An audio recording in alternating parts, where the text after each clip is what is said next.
you are holding yourself back from pursuing your dreams, living your passion, starting that business, quitting the job, moving across the country, whatever your heart tugs are tugging at you to do, you're holding yourself back because you're scared of judgment. You're scared of what other people are going to think. You're scared of opinions that other people might have of you. You're scared of other people's perception of your life. You need to watch this video. If you guys don't know who I am, it's Annie Graft, and we're talking all things living an iconic life. And today we're talking about the fear of judgment and fear of other people's opinions of you. This is something that I think is like actually very common. And the people that you think of as iconic are living outside of this norm. They're living outside of that fear of judgment. And this is where I live. It's so fucking freeing, let me tell you that. But it is something that definitely, if you're struggling with it right now as an adult, it's something that you need to work to kind of rewire in your brain. I'm gonna kind of walk you guys through some of the mindset shifts that I've made and some moments in my life where I've like had light bulb moments of like, why am I doing this? This is very common. Guys, think about, this idea that we have to emulate and replicate and be what everyone else is around us, it kind of starts from when we're younger, right? You grow up with a family who acts a certain way, talks a certain way, does a certain thing, has a certain way of living, and you just think that's how everyone lives, right? Because you just don't know any different.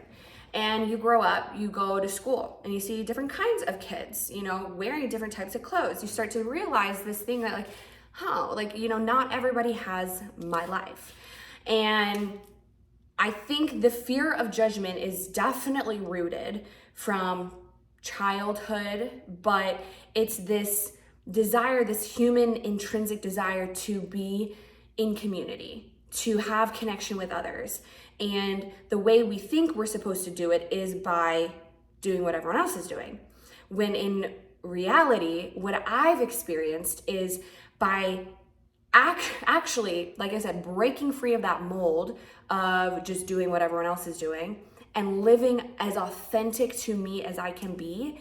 That's how true deep connection is cultivated.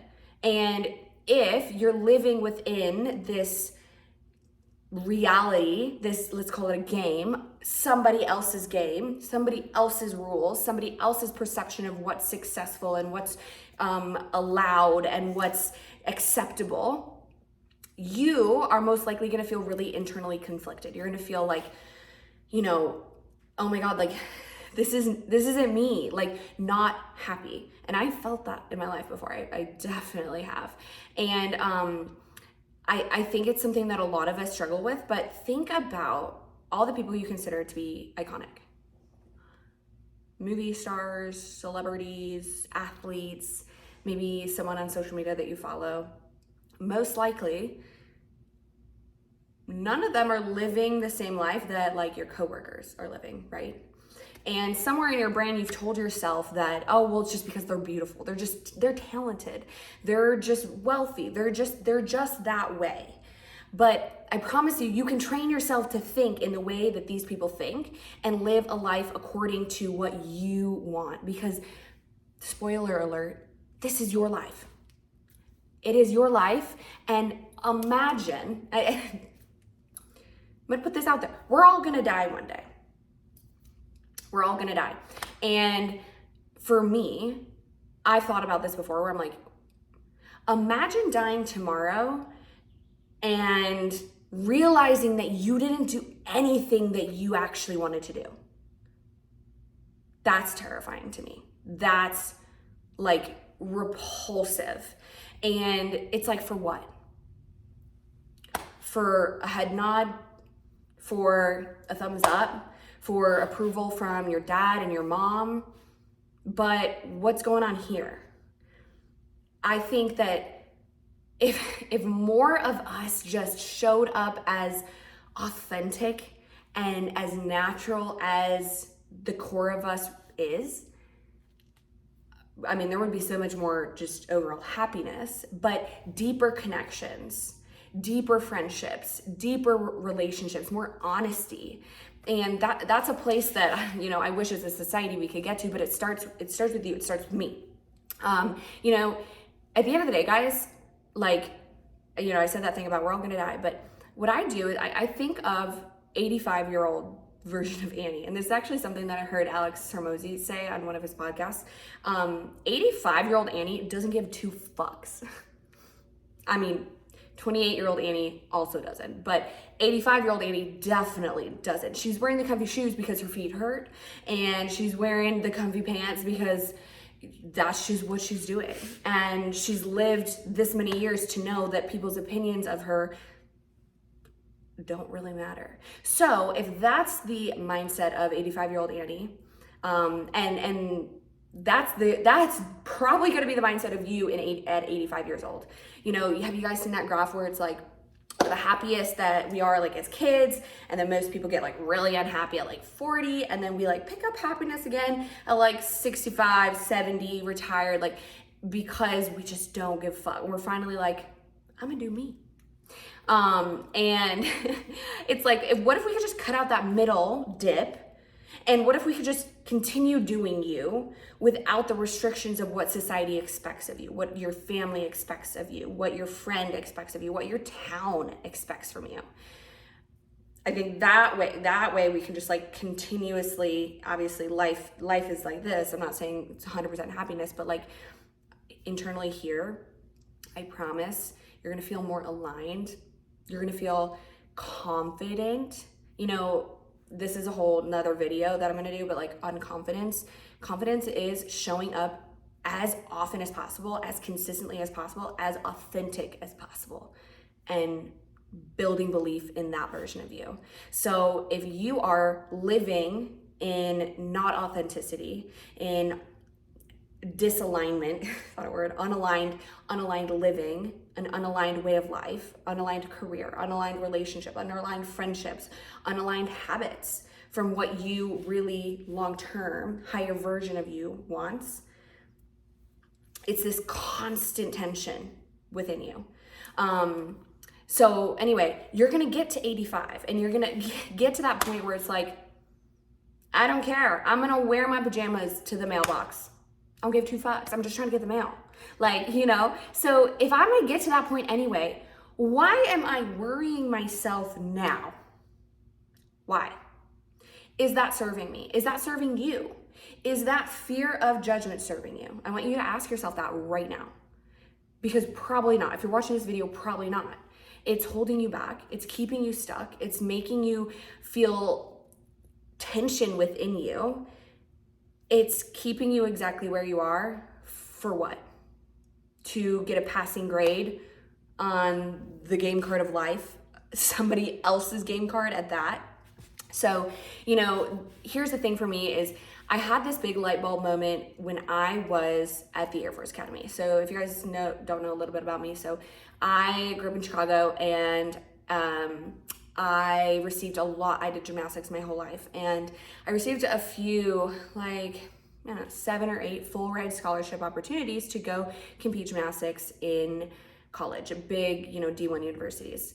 And I decided, by my own accord, kind of, slightly with my dad's voice in there and persuasion at the time, you know, I'm like 16, 17. And I decided, you know what does Annie want long-term?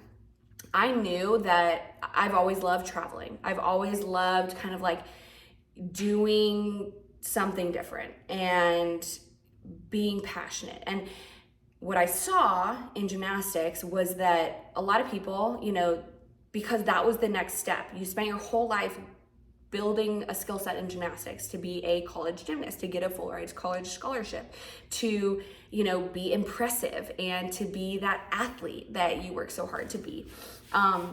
And so I saw a lot of girls, you know, accept these scholarships, go to this big, you know, D1 university, compete in gymnastics, like they're the hero of their school, whatever, is these big gymnastics school gyms. And then after 4 years, come back and coach gymnastics in my hometown. And I saw that time after time And I remember having this moment when I was like 16. I was like, well, that's not what I want.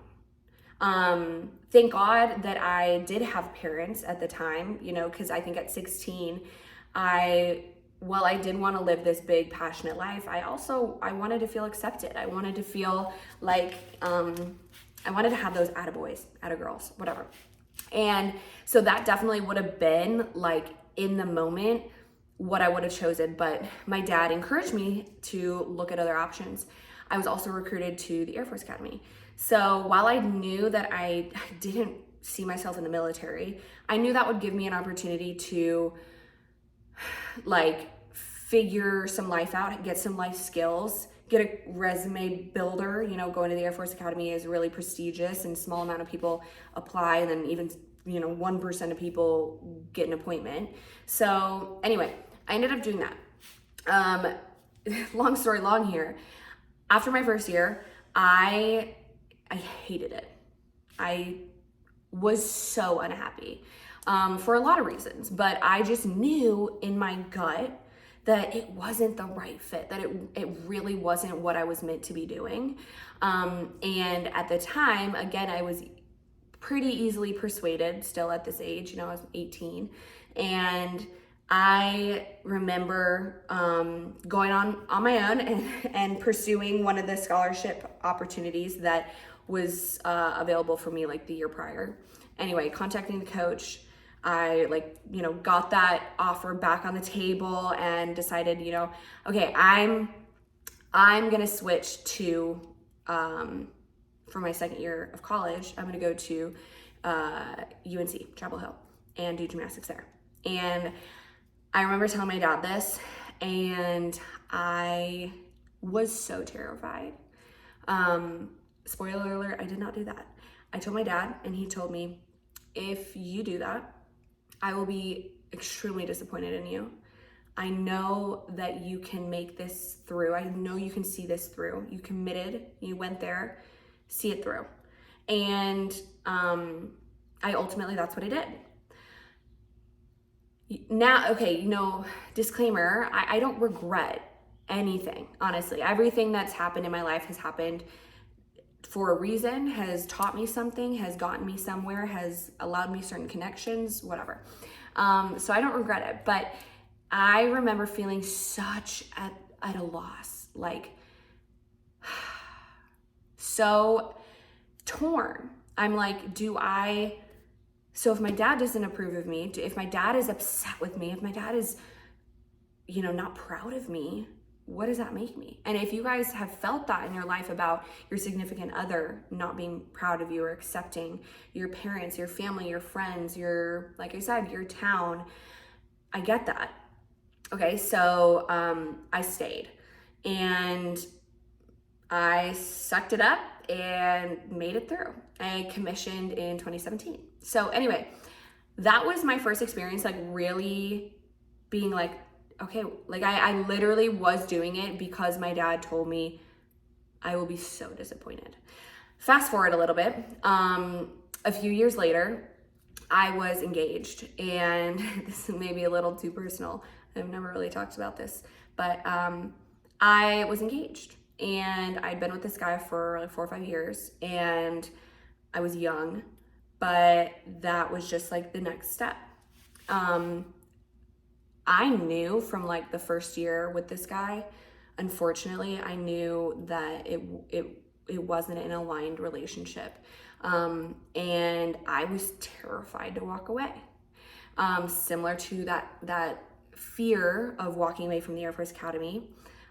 However, I didn't vocalize this to anybody. Honestly, I kept it to myself. And I did that because the last time I vocalized my discontent with my situation, I was persuaded to stay to play by the rules of somebody else's game. And so I continued on with this relationship right after that first year of knowing, but not really wanting to do anything.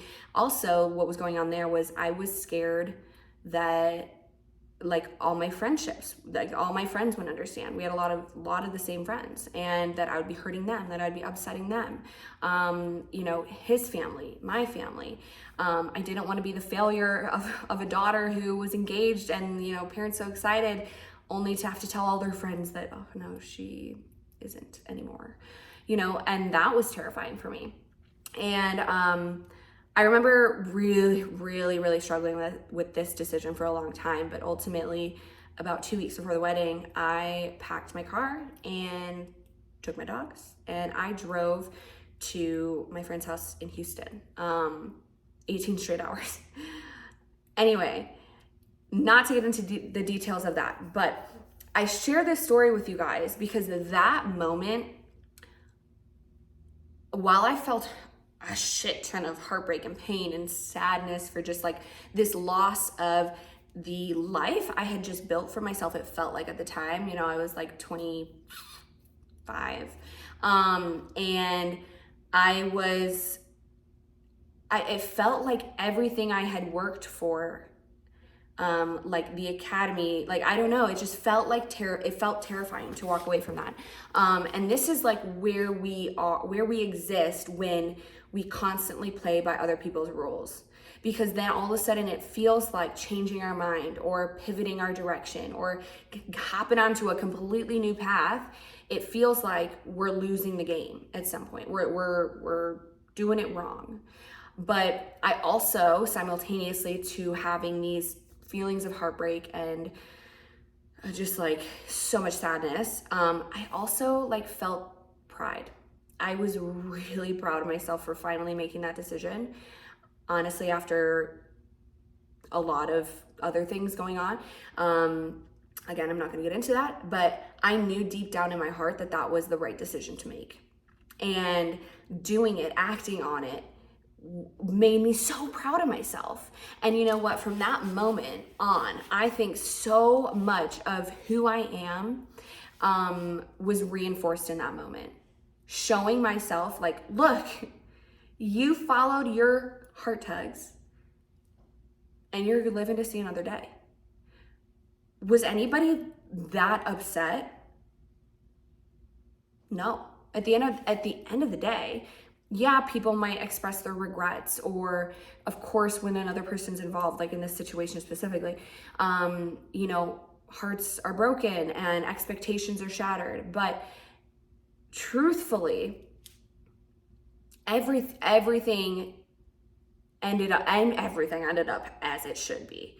But I share this because that was, like I said, my first experience of really, really listening to my heart tugs and really, really deciding like, I'm not going to fear judgment. I'm not going to live this life that's going to be like planned out for me just because it's someone else's idea of what a successful life looks like. At the time, the idea of, the future with this guy was something that I honestly, I didn't even feel excited about. And it was the way of life, like person aside, him specifically aside, being like a stay-at-home housewife in Southern California, like that, that might be someone else's definition of a great life. But when I thought about that, I felt unfulfilled.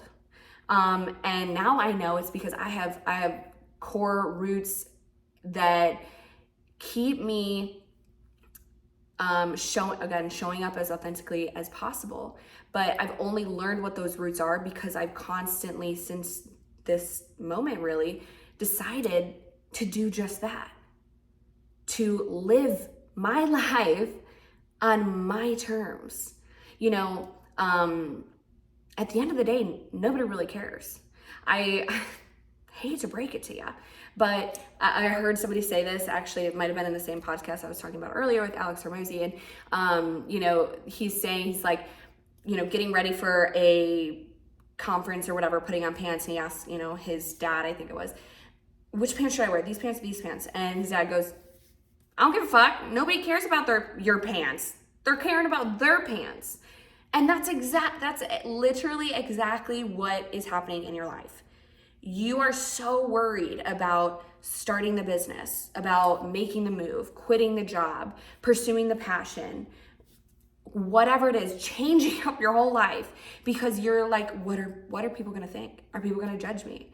Are people gonna think I'm less than? Are people gonna think this is a failure? But to give up this career in pursuit of this side hustle, are people gonna think I'm an idiot? Like, what does it matter? What does it matter? So what? Yeah. What if they do? How does that affect you? It doesn't. It really, really doesn't. And if that is a thought and a concern for you, if there's one specific person that you're really tied to, and this is a huge point I want to make with you guys. For me, it was my dad, right? I stayed at the Air Force Academy because he told me he would be disappointed if I left. And I didn't, and I stayed. And it was like a death inside me. Like, I knew I wanted to get out ASAP before I even commissioned, but I did that for him. And I'm so glad I didn't go any longer than I did in that life path, because I cringe at the thought that I could be 30, 40, 50, having gone down that path for that many years, only to get to the same realization that, like, at the end of the day, like, yeah, my dad might be this upset at my decision to do XYZ, but at the end of the day, like, it doesn't really affect him, When I started my businesses, one of my first business back while I was in the military, I remember both my parents actually were kind of like, that's dumb. Like, you're gonna look really stupid. I remember this, and I was like, you know what? Great, honestly, fine, fabulous. I don't care, I'm doing it. And I'm so glad. I don't know where that, attitude came from, but I'm so glad that I did, because as silly as they thought I looked pursuing this little side hustle online business, I also remember about 6 months after that, asking my dad, like, hey, what should I, he asked about taxes, and he's like, what do you mean? Doesn't the military, like, it's pretty easy?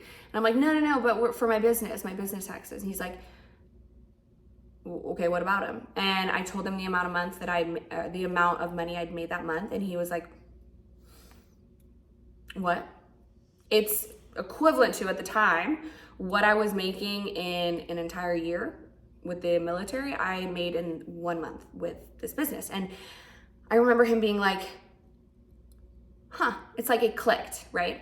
So the reason I share this story is because if you pursue what your heart tells you to do, as long as it's not hurting anybody, it is legal, it's safe, whatever, pursuing what your heart tells you to do is ultimately going to get you the result that you're looking for. It might not be with that specific person, but it's going to give you that result in a much more fulfilling way than if you were to play by somebody else's rule and, like, play this part. If I were right now at 28 years old, a stay-at-home housewife in Southern California, I'm sure some people would look at me and be like, well, she has the dream life, and I could put on that facade for sure. Would I be dead inside? Probably. Would that have changed the fact that deep down is what I know I'm not meant to do? No, that feeling would still be there. Gosh, it gives me so much, like, thought that there really are people out there, you, if you're watching this video, you really holding yourself back simply because somebody might think something of you. They're gonna think something of you regardless. And what does it matter? What does it matter if they do think that of you?